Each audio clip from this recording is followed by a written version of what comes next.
ইনি মানে মিদনাপুরকে বিলং করেন, কিন্তু মানে কাজের জন্য মানে ইউপিতে থাকেন। তো উনি আগে একবারে হেয়ার ট্রান্সপ্লান্ট করিয়েছেন, ইউপিতেই করিয়েছেন। ইনার বয়স হচ্ছে 37। কতদিন আগে করিয়েছিলেন ট্রান্সপ্লান্ট? 4 বছর আগে।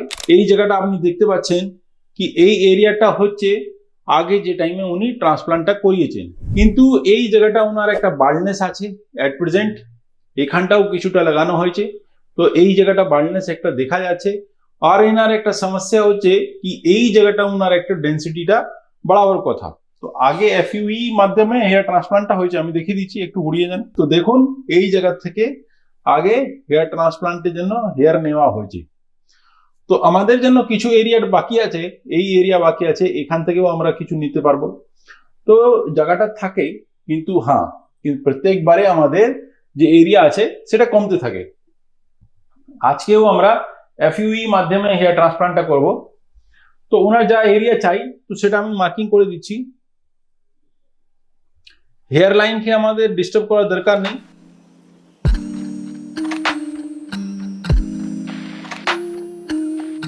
ওনার অলরেডি একটা জিগজ্যাগ প্যাটার্ন আছে, আমি একটু বাড়িয়ে দেবো ওকে হালকা, বেশি আমাদের করার দরকার নেই। আর এই এরিয়াতে ওনার একটা ডেন্সিটি করার দরকার, যেটা উনি চাইছেন, তো সেটাই আমরা আজকে করব এই এরিয়াতে। আর একটা এরিয়া যেটা আছে, যে ওটা ওনার বাল্ডনেসে যে এরিয়া আছে, এই এরিয়াটা আমরা আবার আজকে করব, আর এই জায়গাটা আমরা ডেন্সিটি করতে চেষ্টা করব। তো এই এরিয়া যেটা আপনি ট্রান্সপ্লান্ট করিয়েছেন তাকে আপনি ডেন্সিটি চাইছেন, यानी कि আমরা টোটাল ট্রান্সপ্লান্ট করছি না, যেই জায়গাটা মাঝে মাঝে যেটা আছে ভরাট করার দরকার সেটাই আমরা করছি।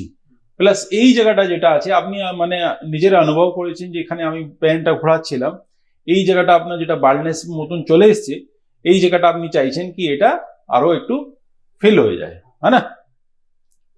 এই তো, নার্ভাস নাই তো? তাহলে আমরা কি প্রসিড করতে পারবো? ঠিক আছে, ওকে ওকে। তো আজকে আমরা ফলিকুলার ইউনিট এক্সট্রাকশন यानी कि এফইউই মাধ্যমে হেয়ার ট্রান্সপ্লান্ট করেছি। আর এর মধ্যে কোনো কাটাছাটি হয় না, মানে ডাইরেক্টলি আমাদের মেশিনের দ্বারাও একটা একটা করে ওকে বের করতে হয় গ্রাফটকে, আর ওই সামনে গ্রাফটটা আমরা লাগাই। কুইক প্রসিজার হয়, পেইনলেস আপনি বলতে পারেন একে একদমই, কেন কি মানে অ্যানেস্থেসিয়া দেওয়ার বাদে কি কোনো পেইনই হয় না। এই এরিয়া দেখতে পারেন, এই জায়গাটা আমরা ডেন্সিটি করেছি, আর এই এরিয়া এনার একটা বাল্ডনেস ছিল, যেখানে এখানে ম্যাক্সিমাম বাল্ডনেস ছিল আর এখানে একটু কম ছিল। তো আমরা সেই অনুপাতে সেই অনুযায়ী আমরা গ্রাফট গুলো দিয়েছি। তো সব থেকে বড় জিনিসটা আপনি এখানে পৌঁছালেন কি করে, আমাদের মানে জানলেন কি করে? আমি ইউটিউবে সার্চ করে আপনাদের এই অ্যাড্রেসটি পেয়েছিলাম, তারপরে আমি হোয়াটসঅ্যাপে আমি মেসেজের মাধ্যমে তারপরে কথাবার্তা করে আমি এসেছিলাম। তো আপনি মিদনাপুরে থাকেন কিন্তু কাজ ইউপিতে করেন। সব লোক একটা জিনিসটাই দিয়ে ভয় পায় কি মানে কত ব্যথা হবে। না, ব্যথা হওয়ার কোনো এ নেই, কিনা অ্যানেস্থেসিয়া দিয়ে দেয় না, তার জন্য ওটা ব্যথা আর হবে না, অবশ্যই হয়ে যাবে ওটা। সেই জন্য কোনো অসুবিধা নেই, সার্জারি করলে কোনো ব্যথার কোনো ভয় নেই, ভয়ই নেই। তো আমি যে টাইমে বাস অ্যানেস্থেসিয়া দিচ্ছিলাম সে টাইমে উনি একটু মানে ওই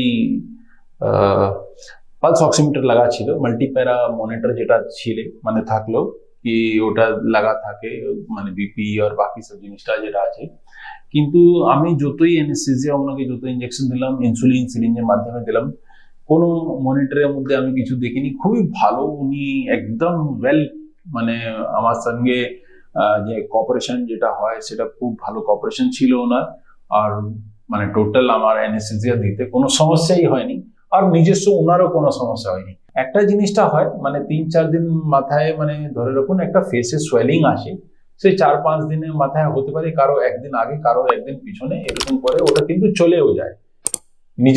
নিজস্ব থাকে আসে, নিজস্ব থাকে চলে যায়। সোয়েলিং এর সাথে কোনো পেনে কোনো রিলেশন নেই, কিছুই নেই। আর একবারে যদি চলে যায় তারপরে আর ফিরে আসে না। তো এটাই হচ্ছে গোটা জিনিসটা। আর যা কেয়ার আছে সেটা সব কেয়ারটা মানে ওনার ডিসচার্জের মধ্যেই সবকিছু বোঝানো হয়, আর আগের থেকেও বোঝানো হয় কিভাবে শুতে হবে, কিভাবে কেয়ার নিতে হবে, মানে এই 5 দিন কি খেতে হবে, কি ওষুধ খেতে হবে, 5 দিন বাদে কি ওষুধ আছে, সবকিছু বোঝানো হয় ভালো করে। তো আপনি ভালো থাকুন, সুস্থ থাকুন, সেটা নিয়ে নমস্কার। Thank you.